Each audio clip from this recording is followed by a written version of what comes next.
In today's video, I'm going to teach you how to connect WooCommerce to Trello using Zapier.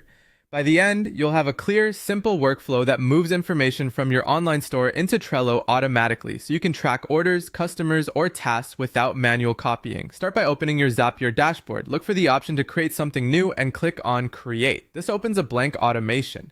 Select Zap to begin setting up the connection. A Zap is simply a two-part workflow, a trigger that starts the process and an action that runs afterward. Let's set up the trigger first. Click on Trigger to choose where the automation starts. In the search bar, type WooCommerce, then click on it when it appears. Now you'll be asked to choose an event. This event is what kicks off the automation. For example, a new order, a new customer, or a status change can serve as your trigger. Pick the event that best represents the moment you want this workflow to begin.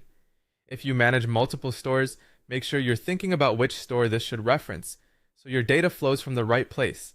Next, you'll connect your WooCommerce account, click to connect your account, and follow the authorization prompts. You may be asked to grant permission so Zapier can read the data it needs from your store. This connection is what allows Zapier to detect the trigger event reliably. After that, you're ready to define what happens next. Click on Action to set where the information should go. In the search bar, type Trello, and then click on Trello to select it. Just like before, you'll choose an event again, this time for Trello. This is what Zapier will do when the trigger fires.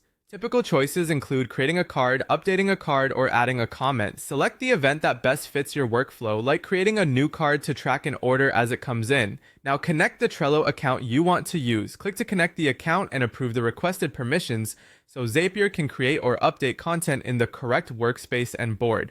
This ensures your automation has access to the board, list, and fields you plan to use. That's the full setup path from start to finish.